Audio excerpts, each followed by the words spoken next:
Hello, everyone. Welcome to this week's episode of the DoubleClutch.ca podcast. I'm your host, Nick, managing editor of this fine establishment, and we are joined in studio today by two special guests. That's right, Nathan and Imran couldn't make it today. Imran has this thing called a day job, which is a very foreign concept to us. So we're joined in studio by DC founder Adi Desai and DC staff writer Rushabh Shah. I don't think I've ever heard someone say my name quite like that. No, he's just known as Rush around these parts. That's okay. Did I get the pronunciation right? Spot on, man. Nice. Nice. So, what have we got in the garage this week? I think you showed up in a very interesting looking Volkswagen electric, the ID.4. I did, yeah. So we got the VW ID.4. This is the Pro S all-wheel drive trim. What's pro about it? S. What's Nothing. all-wheel drive about it? The fact that it sense powered all four wheels. Oh, okay. That's generally how it works. Yeah. It's perfectly whelming. So Really? It's not over or underwhelming. No, it's whelming. It's simply whelming. What do you feel about the two-tone paint? That thing's white and blue, yeah? I think I saw it. Inside it's white and blue. And, yeah, I don't know. It's interesting. It kind of plays into the whole, nautical theme, white and blue. Same interior spec as the LC500 we had a few weeks ago, and I fucking love that thing. Yeah, with that yacht blue interior, it looked really cool, yeah. And this one, it kind of gives off similar vibes. Hey, I think blue is coming back, isn't it? I think Because- white and blue. Well, like white definitely. and... Sorry, I White mean and like blue, a white and blue two-tone. I think it's coming it's- back because we have that Ford F-250 King Ranch Platinum Ultimate for Limited men. Yeah. Diesel for men, Texas Rancher Power stroker. Oh. Cummins Duramax. All the condom company names. But Diesel. that thing's pretty awesome, actually. No, it is, but it also has a nice white and blue interior. So that makes like three cars that we could say in the span of 30 seconds that had a two-tone white and blue leather interior. And like 5 years ago, nothing existed like that. I feel like blue interiors have always been like an old car thing that, like, even our personal cars, like some of them are old. I think the first time I saw it, it was in maybe something like the BMW XM had like a blue interior, and I was like, oh, this is like a gray blue kind of color, yeah. Or it was like an E-Class or something, and I said, oh, this is like a great shade. They've modernized 1995 Taurus wagon blue. Yeah. But it looks really nice. But it looks really nice. It's coming back. Well, it's nice to see something other than black in interiors. Yeah. Like, do we think it's going to be as timeless? No. Because like a black or a brown or even like a red. That's the issue, right? It's a little bit more trendy, but that being said, if you're someone that buys one of these cars, who knows? Like, you're probably going to use it for 4 years and then get something new anyways. I keep thinking like a red would not age all that poorly, but I owned a car a while ago that had a Bordeaux red interior, and it was a car from model year 2001. Yeah. And I remember I was like, you know what? Like it looks cool, but What was it? the 360 Modena. Oh, that's right. It had a Bordeaux red interior. Yeah, I think red interior is typically. But it depends what it's in, right? Like, if it's in a... Really? You would have thought it looked, but like you look at it, it doesn't look the same. It doesn't give off the same. It's a different, very vintagey kind of allure, and it fit that car. But it's like, you know what? Maybe a black or a tan would, and I hate tan interiors with a passion. But like, I don't know. There's something like it just something didn't sit right at times. The first time I really started noticing white on blue interiors was when the Palisade came out. Okay. 2019. That's kind of when I first started paying attention to them. I was like, this is quite nice. Yeah. It still adds just the right amount of contrast while still brightening up the interior. Oh, I think the whites and blues work well, but as you're saying, I don't know, red is kind of an interesting thing, because red's always been around. It never really went out of style.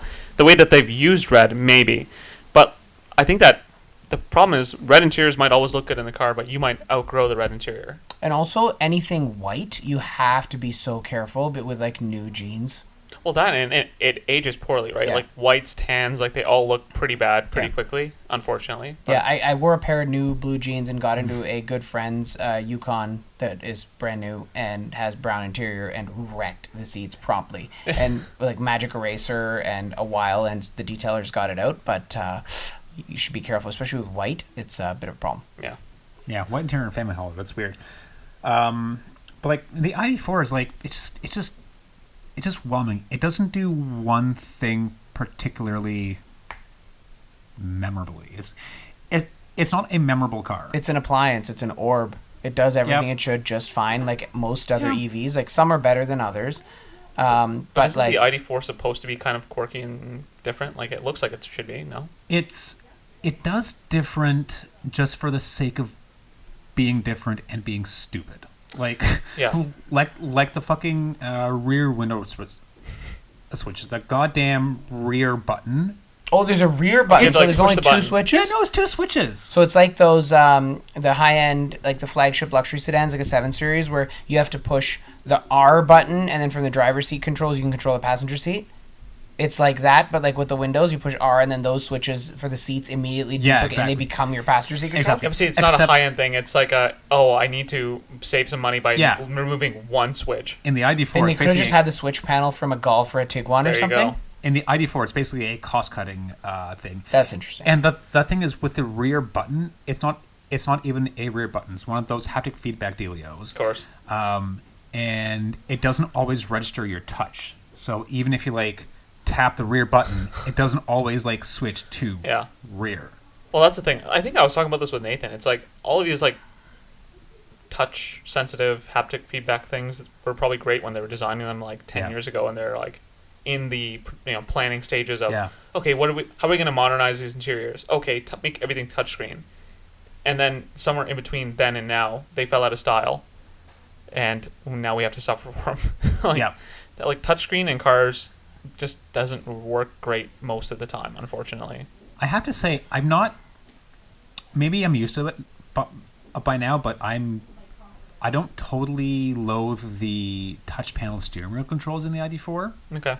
I loathe all touch panel steering wheel controls. My steering wheel controls need to be accessible. They need to be physical buttons. If from anything from volume or the heated steering wheel switch, they need to be like, I need to be able to do it with gloves on. I need to be able to do it without having to look at anything. And like in the vehicles that I own and drive every day, I want that, like my fingers know where to go. I want to skip a track. I want to adjust any little thing. Yeah, it should be second nature. It You needs to be there. shouldn't have to look at it. Yeah, that's the thing. And anything like that, just anything that's not that is a straight piss off. So touch controls on a steering wheel are a hard no for me. Yeah, I don't know. I'm somewhere in between. Like, I like the idea of them, and they like generally they look pretty sharp, but like in terms of use, like they're frustrating most times. Yeah, and these stupid, like, I'm also used to Volkswagen's new infotainment at this point. Like it's not that difficult to get used to it. I fully think that if you've ever used a smartphone or a tablet at any point in your life, and you've actually taken the time to like get used to VW's new system, it's pretty easy to use. It comes like you eventually get used to it. Still not used to the volume bar underneath the screen. And is it lit now? No, it's not. No, see, it's not. Someone was telling me it was going to be, but I don't think it is. I was thinking about all the bitching that you guys have been doing, and I agree with you on the touch bar volume control. You know what used to have that? What was the first car to have that? When in like 2013, when Cadillac came out with Q and the ATSs and XTSs had that exact thing. They got rid of it. They did. Honda had it for a while in the Civic. Yeah. Touch bar controls? Touch volume control? Oh, you're right. They got rid of the volume knob to turn into a slider. Absolutely. And then they added the volume knob right back because they're like, oh, sorry, we screwed up. Like, this is terrible. It's funny because, like, you can still spec a base Mark 8 GTI with the volume knob. Like with the pleb infotainment? Yeah. Oh, and the better infotainment. Oh, I see. I see. I mean, basic one. But you never see them, they don't exist. You do not see base GTIs. I don't think dealers really bring them in. I've never seen them. You always see like Autobahn's performances. You don't see like base. It's like 7-8 years ago, you never saw like the 3-door GTIs. They existed. Yeah. But like you never ever see one. Yeah. The odd time you see it's like interesting. Yeah. Also, they're unsellable. Yeah. But yeah, it really reminds me of it's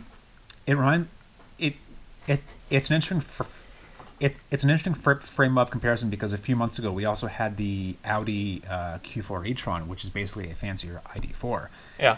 And that starts it starts where the ID.4 tops out. Okay. And in the Q4 you actually do get physical climate controls and physical they're probably nice and gear. clicky like most of the Volkswagen stuff. Yeah, exactly. It feels nice and tactile. It feels high end. It feels quality. Yeah. So I almost think like if the powertrain's basically identical, and you don't care about the bells and whistles that Audi adds, like the fancy, like their virtual reality or whatever.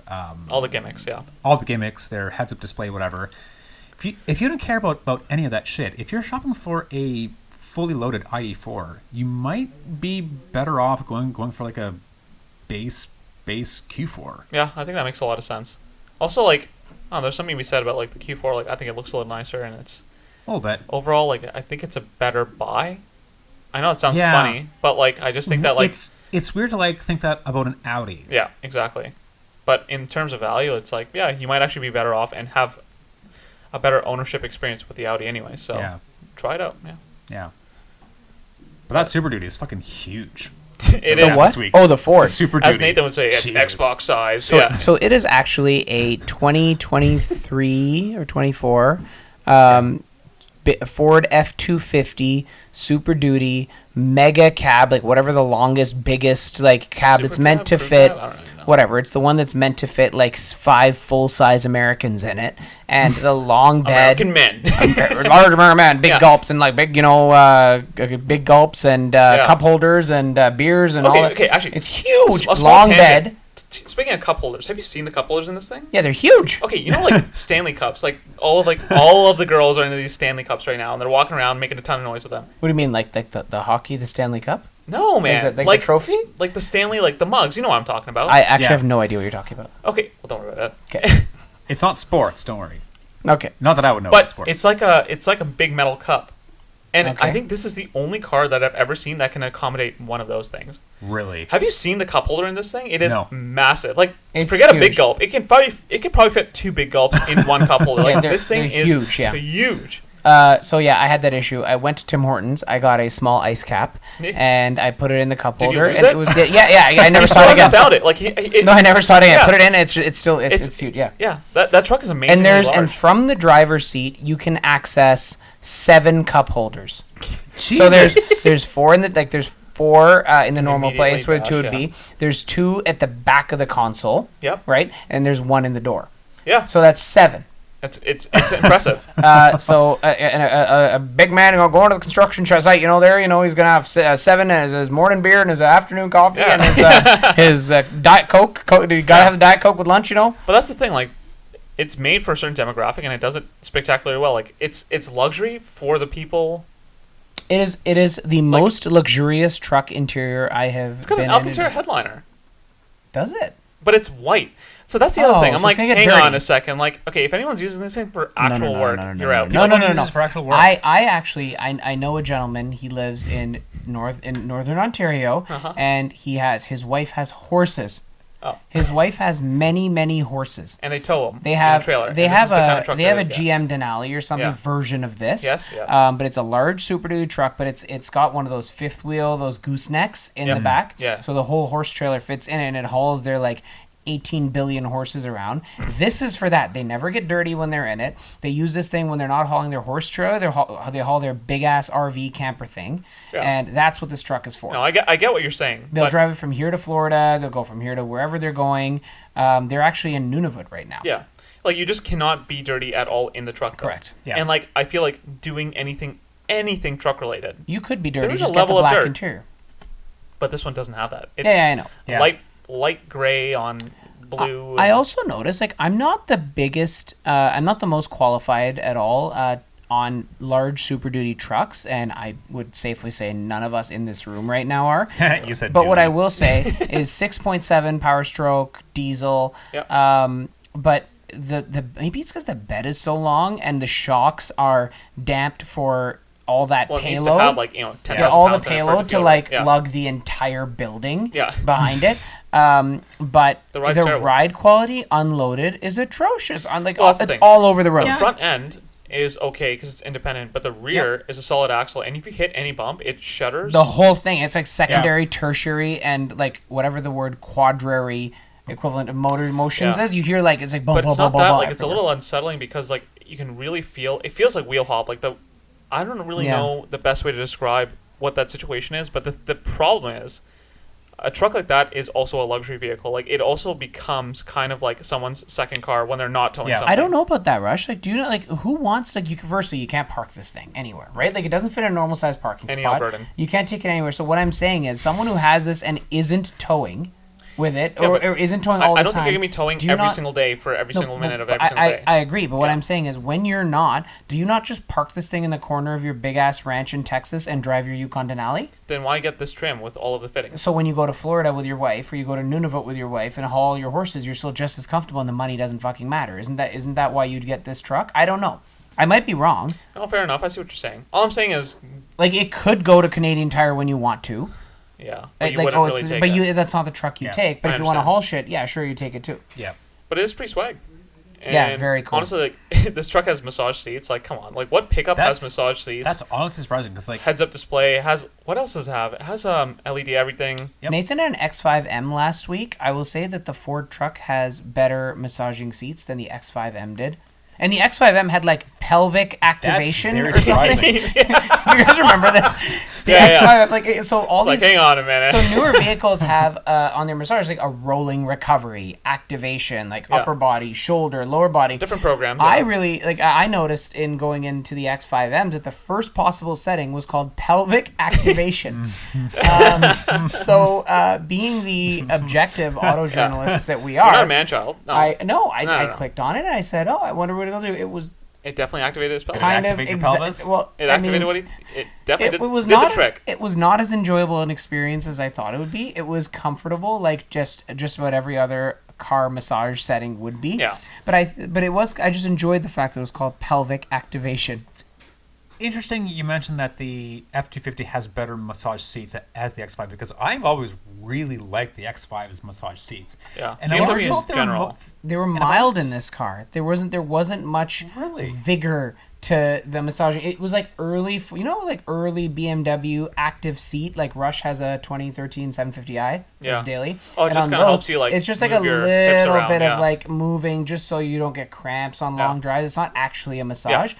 This was kind of just a little more than that. But Ford's has come a long way because initially it was like the Lincoln, the Nautiluses, and the MKX, and all those. Yeah, I just think it's ridiculous that you can lumbar in and out, just push it. But this is not that. Fit a truck this large with massage seats, but it actually absolutely makes sense because it's like if this truck is made for hauling a trailer across the country, what features do you actually want? You should get massage seats. They probably feel great. Yeah. But like I don't know, what else does it have? It has like the regular Ford stuff. Is that a stuff. Super Cruise? No Super Cruise. You mean Blue Cruise, guys? Blue Cruise. No Blue Cruise. Is GM. Oops. Have we had anything with Blue Cruise? I haven't had the chance to try it, but you guys haven't reviewed many cars. I don't think Blue Cruise is that great, honestly. I don't think Super Cruise is that great personally. Really? Like, everyone says it's amazing. Super Cruise is good, no? No. But you have to be on like certain roads to use it, yeah? No, I've had a couple, I've never had a lot of success beyond just like the 400 series highways, not the greatest at changing lanes. Like I've not had the greatest experience with Super Cruise. My favorite like assist systems so far are modern Mercedes with the with the self lane change and all that. I say the same thing about BMW. It's like the Driver Assistant Pro. Yeah, I was gonna say that was my other one. And Volvo Pilot Assist. They're all really good. Wow, like this is actually intense. Like this is really strangely good. Yeah. The EQE 500 we talked about last week that had automated lane change assist. Do you mean the EQE SUV? Yeah. Right. Okay. Yeah, the EQE 500 SUV. Underwhelming product by pretty much every other metric, but that was the first time I actually thoroughly used lane change assist and religiously pretty much every day. Yeah, I used adaptive cruise even in traffic, and that lane change assist was pretty fucking cool. Yeah. Yeah. It's one of those things I don't use it often, but I think it might put bring us to a segue into one of the other cars that we wanted to talk about today. I've recently acquired a 23 S580. Let's be honest, you just take it you just steal it from your dad whenever you want to drive it. Yes, so it's my dad's car. It's kind of it's part of the family fleet now. It's a 23 long wheelbase S580 4MATIC. and I spent a few days with it a couple weeks ago, and I heard you guys, I listened to your podcast episode about that 760i that you guys had recently, and I think that while I'm going to suggest that in the next few days you guys spend a little more time with that S580, because I think, and I might be alone here because you guys spent extensive time with that 760, I think you guys are wrong. I think the S-Class is still the better car.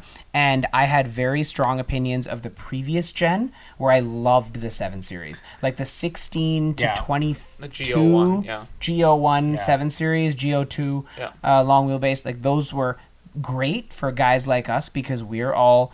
we're younger. We're not the actual age of the cash buyer for these things. Yep. Like my dad is in his 60s. He is retired. Yep. Right? Like we want the dynamics. We want the more athletic we want body to handle control. well. We want to pick up and go. Yeah, and that's one thing that the 7 has always done better than the S, while the S always did luxury better.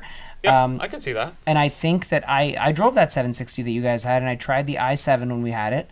I think we can all agree that like the EQS is not an S-Class.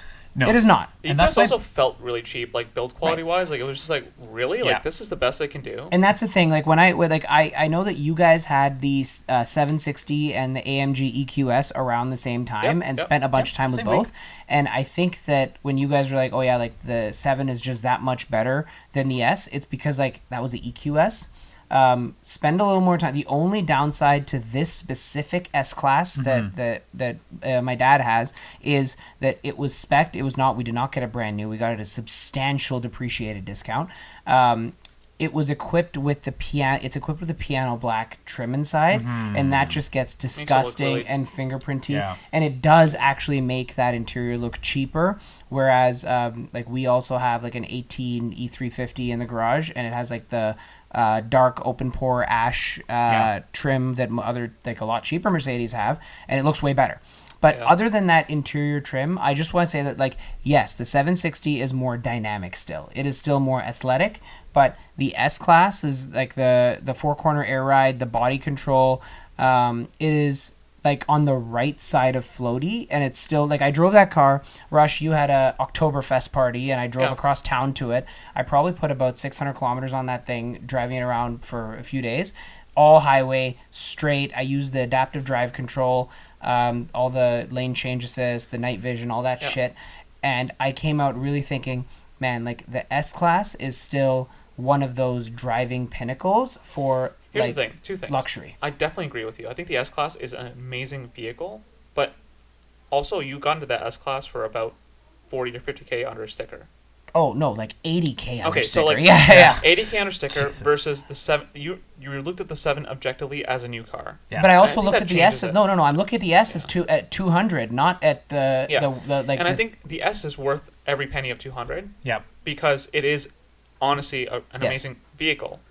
The 7, it's hard to say it is worth every penny of whatever the price tag is, close to 200, because there are some things about it, like the way it looks, and some of the materials that feel a little bit like trendy here and now and not long term. Like even the piano black, yeah, sure, it's not going to be something that's going to look fantastic if you don't take care of it. But right now, as it stands, that's a vehicle that's probably going to look great for 10 years and be like a... Wait, you're a BMW fanboy through and through. I'm actually surprised to hear you say this. I agree with you wholeheartedly. Yeah. But like that's the problem, right? Because like BMW makes fantastic chassis. Like even my old 7, it's a 2013, and it still is like it's.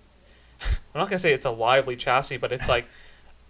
It feels more urgent and dynamic than my Lexus LS of the same generation. Anything else in that generation, it's like that car still stood out as the one that's the most fun to drive and the most fun to like hoon across town in, because it's comfortable, it's fast, it absorbs like the road. It just becomes super.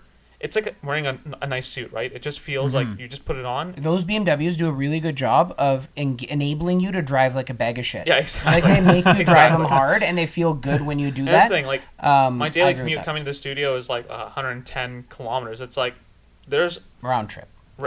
Yeah. And it's with a car like that, some days it actually just doesn't really feel like a drive at all, right? Obviously, it's like, with the traffic and whatever. But next time you're late or you're complaining about your drive, I'm going to remind you, this is going to be what I clip, But it's a car's ability to do that for you is, I don't think that's that can be understated. But getting to the point, the 760, I think, it's still a great car, but I just don't know how long it will be a great car for. And I think that makes me a little apprehensive about it. I feel like it'll certainly be a better quote unquote car for much longer than any EQS would Definitely. at this point in time. And I think like the thing was like we had a brand new EQS. Yeah. That's on the press fleet, and it was already fairly ratty. Like it was. Well, since when they launched, we've had three of them. We've had Ben had the EQS 580 sedan. I had the SUV. Yeah. And you had the AMG EQS. You had the AMG, which I was excited about because it's an AMG, but it's like you get in and you're like, wait, what? Well, meanwhile, we jump into like a 15-year-old E63 wagon like our friend Alex has, and we drive that car all the time, and it still excites you.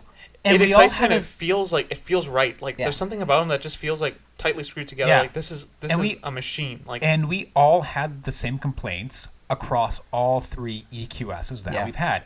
It just does not feel like a flagship car. Yeah. But also, like, I just want to touch on a point that Rush just made about, like, a car wanting to drive you and, like, you letting it drive you instead of wanting to do the drive yourself on a longer route. I just want to go and say that, like, I still haven't felt that way. Like, the three of us can agree because we all have old pieces of shit that are like vintage toys that are very analog, right? Yeah, of course. So like for our dailies, we want comfortable new stuff, which by new I mean our dailies are all pushing a decade old. But even still, I'm just saying that when it comes to the adaptive drive systems, I'm very impressed with the one in the Mercedes, like I was saying. However, it still doesn't make me want to let it drive me.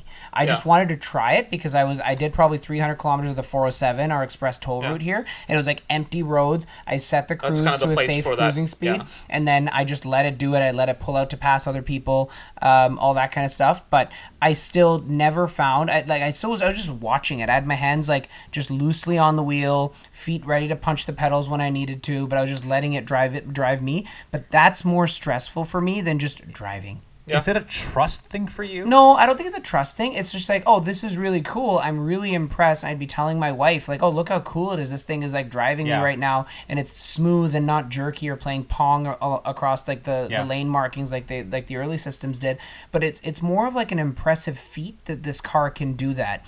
It's cool that it can, but I don't want it to. I just feel more comfortable. Like I find myself when I'm driving, it's the least stressful thing I can do. It's a stress reliever. If I'm ever having like a stressful time at work or I'm a little stressed out at home, whatever, I just go for a drive. I get some air. I want to be driving my car, even if it's just my boring ass Lexus and I'm driving it and sitting in traffic. That feels better to me than a car driving me or sitting passenger with a friend. It's not the same thing for me. I mean, I think like I get it. That makes sense, but also like if you're sitting in traffic, like that BMW Drive System Pro, like it works flawlessly in traffic, where like you can literally just look out the window, straight ahead, obviously. Yeah. and it will just do its thing. Well, and get look you straight ahead, because if you look to your left, the camera thing watching you will bitch at you. It'll get super pissed off. But like, what I mean is like, there's a time and place for those systems, and I guess, I don't know, like they got to be good enough that you can trust them. Old people. Yeah. It's nice to have like as our parents age, it's nice to make sure they have shit like eyesight and all that stuff. Is it really that impressive when you think about like when I had the Ioniq 5, the self-drive in that thing was like actually like substantially like better than most systems I've seen. And it's like that thing was like pretty not cheap, but it was well equipped for the price. It was like $55,000 as tested. Yeah. Like, so what does an S-Class really do for you then?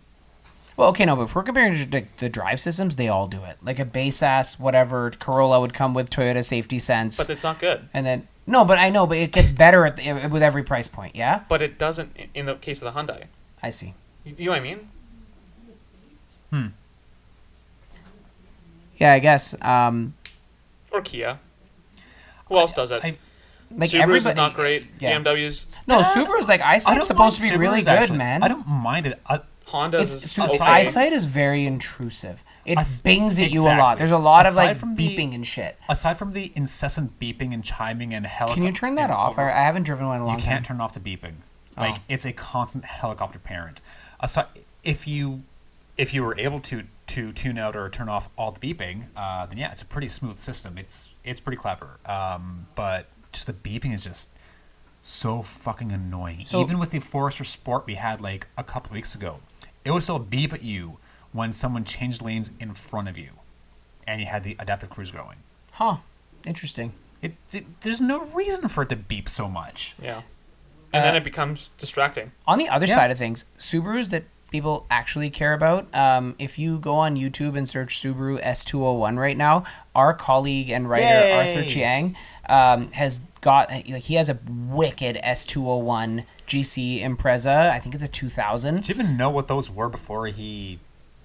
No, before you met no, him? I didn't. I actually am not very well versed on appreciation classic. because of Arthur? Yeah, that's the thing. Like, Yeah. I'm not an old school Subaru fan at all.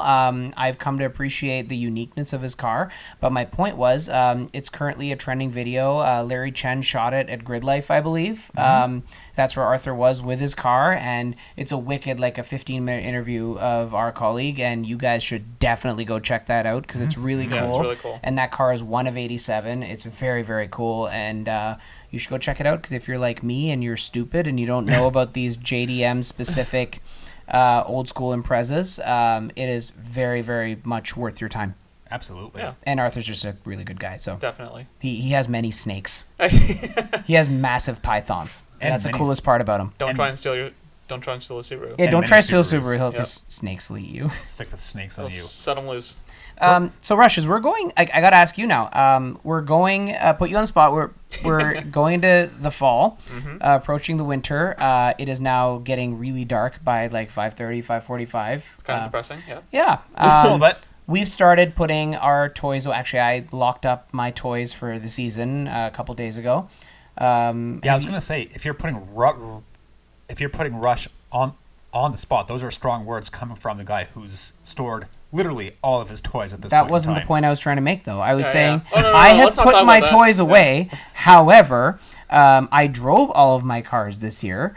And I'd like to think for someone with a decently long commute, all I've seen Rush driving is his stupid 7 Series, which is lovely. And Because it drives itself. it makes my drive feel like it's not a drive. I get it. But, Yeah, but here's why. You actually have a really cool toy that we actually have not talked about here. Oh, yeah. I think it's because I don't really like it. Really? Can I tell the story of where this car came from and then give you a take it. to be continued? Yeah, go for it. So it was early COVID, 2020, I believe. I was alerted by a very good friend of I was told it was a vintage Porsche Carrera Turbo with a big ass spoiler. Turbo. That's sitting in a bar. Okay, like They had to use all the buzzwords to get him out well, of the this is barn. the thing, right? Yeah. Like it was a friend who was a mechanic. He had worked on this car for a very long time. It was sitting in some old customer's barn in near Hamilton. He said, and I was telling this guy, these old air-cooled Porsches are starting to be valuable now. He's like, you should buy this car. It's pretty cool. Like mechanically, it's pretty good. Yeah. It's like, okay. So I went out and sure enough, I met this older gentleman and very nice guy, full of stories. Of course, this is like peak COVID, so we're wearing masks, not supposed to be at anyone's houses, social distancing. But he opens up the doors, and under a bunch of like tools and like furniture and like shit like that is a red. It's not a turbo. It's a 911 SC, narrow body Targa with a whale tail. And this guy has had it for decades. He's driven it all over the place. There's Porsche Club of America member. He drove it to Florida with his wife. Drove it to Alberta, BC. It's got thoroughly enjoyed it. Yeah, it's got ancient plates on it. Last stickered like 10 years ago. Okay, cool. And so I made this deal. I'm like, okay, I'd never had an air-cooled Porsche before. I bought this car. He said it doesn't run. Didn't know why. Made a deal. Very cheap. He knew it was very cheap because like the car could have possibly been fucked. I needed a lot of work. We didn't know, right? So I want to say it was sub 10 grand at the time. Put it on a tow truck. Flatbedded it over and then started at a shop and started the engine. It just needed a boost. Thing fired right up with fresh oil. Sounded great. Mechanically pretty sorted. Pissing oil like everything. I put a bunch of time and money into it myself, get it mechanically sorted. I enjoyed it, but that car left me stranded. Yeah, go ahead, Nick. That's the thing. Neither of you fell in love with it. So for me, it was like I always wanted an air-cooled Porsche. It was one of my dream cars.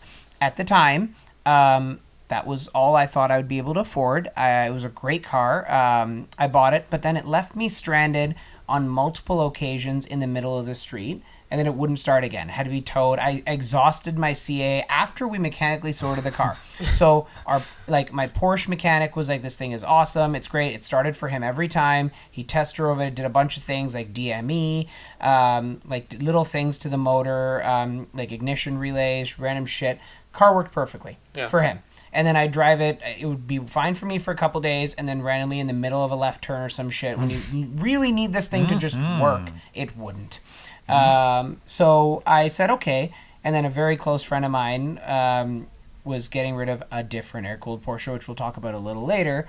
I called up my very good friend Rush. I said, yo, didn't you tell me that the day I get rid of this thing, you want it? He knew very well all the issues they had given me. He's like... Well, I was expecting, like, somewhere down the line, a couple of years, but he's like, oh, this is like 6 months into what's happening now? It. I was like, okay, sure. Well, my dream air-cooled came up for me, and I was like, yo, let's keep this thing in the family. So then we moved on to you. Yeah. And then... Well, that's the thing. So I think when I got it... Okay, talk about not falling in love with it, right? Yeah. So when I picked it up, I think it was everything I would ever hope for. Because, like, air-cooled Porsches, like, there's, like, this mythical nature to them. It's... unless you experience one, you don't really know what they're like. And once I experienced it, I was like, this thing is rad. Like, the way it sounded, the way it smelled, the way that it... And, like, for me, like, old car stuff isn't really, like... It's not really a turn-off. A lot of people don't like it, but, like, when you get out of a car smelling like gas, some people cannot stand that. But for me, I'm like, whatever. It's just a part of the experience. Yep. That being said, I think what really was intriguing about that car was it had lived a life before I had it, right? Yeah. So I wasn't afraid. The story. Exactly. Like, the story was amazing. Had miles on it. Wasn't afraid to drive it because it was like, it's not going to depreciate anymore. Like, I can go out, enjoy it, put a ton of miles on it, and just really live that, that dream. That being said, So then you actually ended up doing some body work to it. Right. So I did smash it up. Yeah, that like I did. I didn't think you were going to talk about that. I did smash it up. I wasn't going to put you on the spot with Load that. my shoulders. All right, now that's the now we can make fun of you. So we smashed it up. But let's be honest. Drive? It was a cool type of smashing it up, right? Like the tires were shit. Right, it was on like 20-year-old Kelly Navigators or something. The good old Kelly Navigators. No. Power to you. As much as we all baby our cars, you're like, no, I want to put a fucking Christmas tree on it. Yeah. Like in a snowstorm in December, I'm gonna take it out. I put a Christmas tree on it. It wasn't a snowstorm, but it was icy and snowy. You slipped on black ice. Yeah. It was not your. It was a legitimate mistake. The issue is, okay, I put a Christmas tree on all of my toys. Like, whenever I had the M5, the Classic Mini, they all got Christmas trees on them because it was a cool thing. It was a cool, fun thing to do. The Porsche, everything, and it wasn't when I was picking up the tree. Here's what really gets me. It was when I was coming home. You got really cool shots of the tree. Hours later, it was, the sun went down, and the black ice came out, and we're on old summer crap tires and spun it out. That being said, it kind of opened up a opportunity to do something with the car that I didn't think was ever possible, right? And I think this is what kind of trips me out, because when the car was not perfect, and when the car was 10 different shades of red, it was like, I can drive this wherever, and I don't care about it. Yeah. Like, I care about it, but I don't care about, the stone chips. I don't care about the miles. It's like, this thing was made to enjoy. There's less mechanical sympathy to it. Yeah. When it was still a bit of a hoopty. Also, that car likes being driven hard. Exactly. Like, you beat through the gears. You really need wide to, open it has throttle. like 12 horsepower. 8 horsepower. Yeah, exactly. So, like, I think that now so what we ended up doing was we cut the fenders off of it, and we put a set of steel fender flares on it to replicate the 930 look, right? And it was cool to me because so wide body, yeah. So it was owning an air-cooled Porsche, let alone a wide body air-cooled Porsche, was like a dream I never thought I would be able to achieve. And it's like, okay, like let's make it happen, right?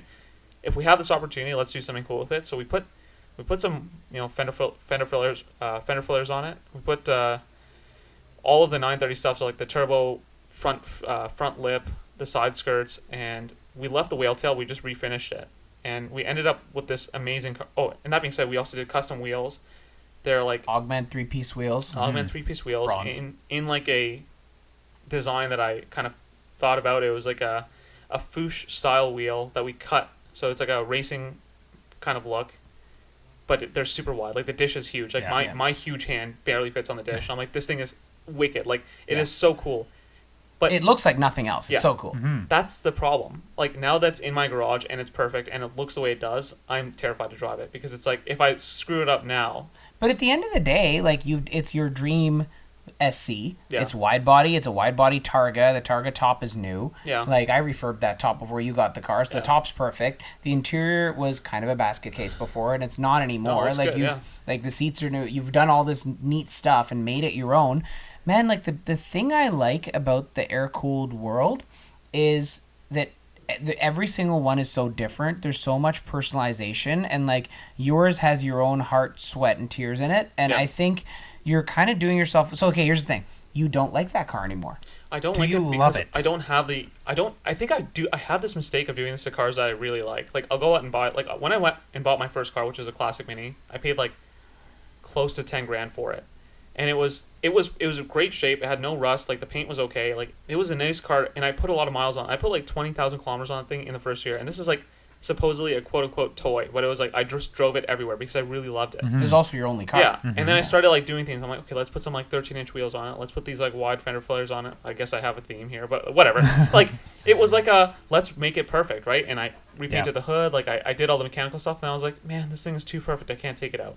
So then I sold it, and I bought my M5. The M5 also wasn't perfect, and I dumped a bunch of money into making it look perfect. And the car's fantastic now. Now it's too perfect. I can't take it out. I'm petrified. Like, I don't know what's wrong with me, man. You're your own worst enemy. I think so. But that being said, like, the 911 is also something that I don't think I can ever get rid of because it is such a dream. When I drive it, I'd still really enjoy it. Like, there's something about the way that it accelerates, like, when it comes onto, like, profile, and it sings. Like, it's such a cool car. But I think also the other flip side of the coin there is, like, the wheels are bigger now. Like, the ride quality is a little different. Like, I'm afraid, like, you leave it anywhere. Like, I go and get, like, okay, we all talk about going for, like, an ice cream with it. Well, what if you like leave it out and someone like smashes into it? Then what? It's okay, like, I don't know. But then whatever. Then you can just get another one, or you can fix it. This is the thing. It's you've insured it with Haggerty. It's got cherished value. Yeah. If something happens, you get money and you get your car. Like, it's insured this way for a reason. Yeah. Like, I agree that it would take more. It would be a pain in the ass. It would be very inconvenient. It would suck. Yeah. You would be heartbroken. But like, enjoy. And this is how I feel about my cars. Like, I drive them. Like, they're in varying stages of like. S2000 that you put a lot of miles. I drove my S. You know what? I think he went through a tank of gas this season. That's great. Wait, did he? No, I did actually. Is that not? It went down to the light. Is that not more miles than you drove your Targa? Have you gone through more than 10? Actually, that's not being true because I took it out. So we filmed a little documentary with it, which is actually coming out soon. The guys at Project One, which are like a local gang of videographers, content creators, which is kind of cool because like the guy from Project One, like, which I'm sure we'll have him on at some point. Like, I met this guy in high school, and he was like filming these like random videos for like a charity that we're both working for. And I was like, yo, like, you like cars? He's like, yeah, I like cars. So I'm like, have you ever shot a car? He's like, no, I never have. So then we like made a video of like my M5, my Mini, and I was like, 5 years down the line, he's like making professional grade videos and working with like Throttle House and all those great guys on these videos. And I'm like, whoa, like, this is crazy to see like the progression in that, right? And he's a super nice, humble guy too. Definitely. They're really good guys. So it's cool to see that happen. And they're actually filming a video with, you know, kind of like the parallels in my life between flying, you know, these like flat, like flying, you know, air-cooled. These give me the face right now because obviously whenever I talk about flying, he's like, ah. But, you know, flying, you know, air-cooled aircraft and driving air-cooled, you know, cars. It's a kind of a neat parallel that not a lot of people can draw, right? And that's something we're really lucky to do. Like, for me, like, I've had a bunch of different weird cars, and the air-cooled Porsche is one thing that I keep telling myself that I never want to be without. I think your 964 though is like, I hate to say it, like, that's kind of like, that's always been my peak Porsche. Mine too. So, like, the story with that is I don't think we've actually talked about it on this podcast, but in maybe 2008 or 9, I went with a good friend to look at and this friend is about 15 years older than me, so I would have been in my late teens to pushing 20, and he would have been in like his mid 30s. And he was like, yeah, about 50. Yeah, he was in his mid 30s, and he was like, yeah, this is great. It was a 91 Rest of World, so ROW, Carrera 4, midnight blue, cobalt blue leather, some very interesting... Blue on blue, there you go. Yeah, blue on blue. Blue interiors. Yeah. Yeah, red, no sunroof, slick top, because that's, like, all North American cars had sunroofs, apparently. Don't you hate the word slick top? I do, and I feel like such a douche for using it. And listen, this car was like sub $15,000 then, right? And I kicked myself. So hold on. So So this is hard, so he. What did your dad recommend you buy instead of that? So it wasn't that. It was I lived at home and I was going to university and my father was paying my tuition. And I was like, yo, my Mazda 3 just got written off. Let me buy this. And I want this. It's about, like, I had about 10 to 15K to spend on a car. And my dad was like, no. You're out of your mind, you stupid idiot. Like, no, this is dumb. And he was right. But also, so my friend said, okay, no, so that would have been my only car. But it's all-wheel drive. Okay, you could have got through the winter. So my very good friend Esteban bought the car. And he had it for about 12 to 13 years. He loved the car, kept it great. He's a hardcore car guy. And then he was like, you know what? Like, so he's got a 308 GTS Ferrari carbed. He's got an old school classic Mini.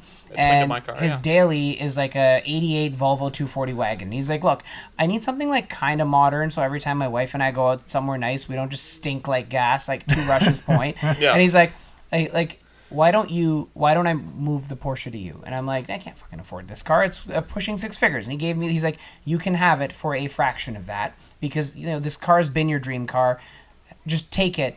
Like, he gave me a great deal, right? Yeah. I'm not going to disclose how much, but he gave me an amazing deal. He definitely hooked it up. He hooked it up because he knew I wasn't going to turn around and flip this thing. I could have tripled or quadrupled my money in an hour, right? Just with that car, but I won't. Wasn't about it. No, I got the car. Serviced it. It needed a couple small things I've had it for 2 or 3 years. I've had 3. Yeah, I've had it for 3 years. I've put about 15,000 kilometers on it. And the same amount of money. Yeah. No, I don't think I put much money into that car, man. Hey, if you owned that thing when you were 20, it would have financially ruined you. I don't think we would have known you by now. No, you're right. Because you would have been on the street living in your Porsche. Yep. So I'm glad. You know what? I'm glad that, and somehow it's full circle because I've known the story of that car. Yeah. It was originally owned by a Canadian diplomat to Japan who went there, took delivery at took delivery at the Porsche Center Tokyo, and then there's photos of him driving it on up to Mount Fuji and all this stuff. Then he brought the car back with him in '94, and he sold it to Esteban in 2008 or 9, whatever that was. So it's there's a story to it. It's the car that I lost my mind at when I was 18, 19, and I just couldn't buy it then. And then I'm lucky to have it now in my collection. It's on cup wheels, lowered, H&R springs, and it's got the cup mirrors, cup bumpers, the RS bumpers, sorry. The car looks really good. I put the Porsche Classic communication stereo in it, and just little upgrades. It's very OEM plus, but that car drives so well. But I will say, between mine and Russia's, the two of us, we went to a Porsche open house, a meet, and there's new Porsches and old Porsche, everything there. And I was behind him, and while he and I will agree that the 964 is by far the better driving car, right? Yeah. The modern G50 transmission, it feels it's the one I want to take out on an evening drive and just. Oh, Rush literally wants to borrow that car any chance he gets, and he should. But when we were driving behind you, my wife and I were behind you, and you were in your red Targa. Dude, everybody was staring, and it was positive. What the fuck is that? That is so cool. And that car I think is special, and I am hoping you. Actually, he says I'll never get rid of it. I'll have it ever. He actually tells us once a week, yo, how much do you think I'd get if I sold the car? And I don't think you should, unless I would only sell it to get into a 964. I think that's what I've come to realize. It's but we already have one of those. But it's not mine. Yeah, I know. And I feel bad borrowing a buddy's car. No, I agree. It's the same thing. It's this is also I understand the sentimental value, and also that car. It's hard to come by one that's that clean. So it's what if something happened when I had the car? But also I think just don't take it out to get a Christmas tree. I think a Christmas tree. I think the beauty of it is that there's so many amongst the double clutch group. There's so many different toy cars. Everything from mint Integra Type R, a new Integra Type S to a 7-liter Corvette Z06, Arthur's S201, Nick's beautiful 90 Miata with no mileage on it, or all 3 of our 2000 E39. But the point is, there's so much variety that I think that I don't think you should replace. Sure, if you want a 964, go get a 964. But I feel there's other cars go get a 993 or something else. I don't know, but also keep this car. I think you should keep this car because I think it's once cool. I do some improvements to it, clean up the interior a little bit, maybe I'll I don't know. I'm thinking about switching out the suspension so it feels nicer to drive. Like maybe it'll be a better car. But like also, No. it's also just amazing to look at. So Is the who suspension knows? stock? I can't remember. Well, it was stock when you sold it to me. If you haven't done anything with suspension. Yeah. Oh, so it's still like shit suspension. It's like stock 1979 suspension. Worn out. yeah. That car does Slapped. ride like it does ride like shit. But whatever. There's some But it's an charm old to that. car. It's supposed to ride like Yeah. shit. So It's interesting you mentioned like the 964 financially ruining you when you had the first opportunity to buy it. Because like I was kind of in a similar boat with my M5. Yep. yeah. In that when I was shopping around in like 2019 before the pandemic, before prices went nuts, Yeah. you convinced me not to. It would have financially ruined you, Which Nick. I Like, chalked it up rightfully to. so. like you and I are which- very close. Yeah, you chalked it up to just me being a bitch and not wanting you to have a cool car. Absolutely. But partially, Told him before you. partially, but also like no, partially, but also like Yeah. When like did you get your M5, Ali? just after the Just and after- it's actually it's my wife's car. Hang on, it's my wife's car. Okay. It's, Okay. When it did is it, her come, when did toy, it come into the family? brand new. No. Your Oh, family. into like mine to 2020. 2020. But hang on, guys. Like I would just yeah, like to say so- that like when these cars were single digits to low double digits, Nick, you and I are very close friends. Full disclosure, I know how much money you make. Yeah, I but know it's what also that like car would have can cost you to turn a maintain. wrench, right? Because like I think that's the funniest thing owning an M5. Yeah. Everyone that I've met that has one has learned how to work on cars because they have them. Now we have connections to a shop we didn't then. Yeah, exactly. And at that point, And you would have that's- paying full friggin' pop And to full BMW prices. That car would have ruined you. And you that's know exactly it. that. Like the reason that I learned how to do things on cars is because like it was necessity.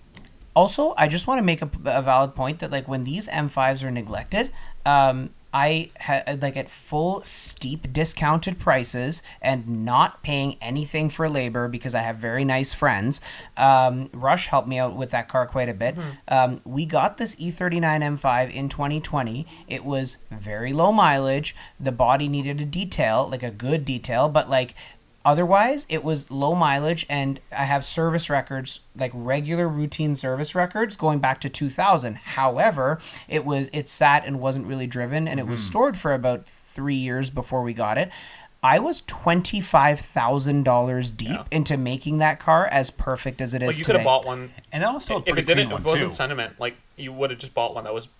Yeah, better I for didn't half think the money. I didn't think I was going to Yeah. be in that deep Yeah. for sure. But like, Yeah. and for 25 to 30K, I could have bought one probably. Like now, it's really nice because it's also low mileage, like kind of a rare spec in carbon black.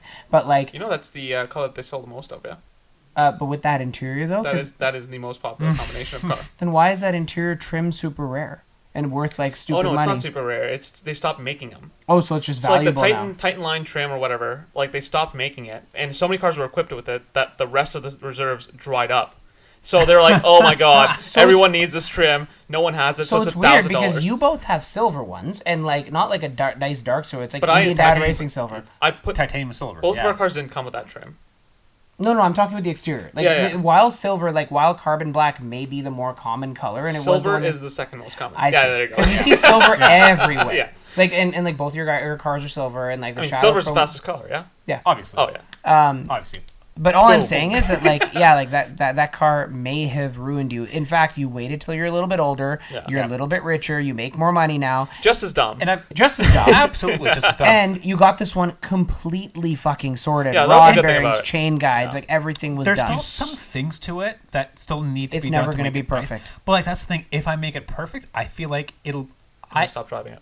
Exactly. Ask me I how feel I like know. I'll be in the Okay, but third, in the like, same position like as you. I'm Ross, now in that. 30 grand deep into that M5, and every now and then I'll find a tiny little dribble of oil under it. So like it happens. It's never going to be perfect. Yes, I know that yours actually Mine's has perfect, yeah. small thing. Yeah, okay. Is it though? Is there any oil under yours right now? Genuinely not. Oh, okay. I don't believe you. We should go check. Okay. We should- Yeah, we should probably go check on Russia's and my puddle underneath my M5. Let's compare the size of our puddles. Let's do it. And on that bombshell, we wanted to thank you all for tuning in. It's been a slice. You can keep tabs on our automotive adventures on socials at doubleclutch.ca. And we'll see you all next week. yeah, thank you for having us. Goodbye.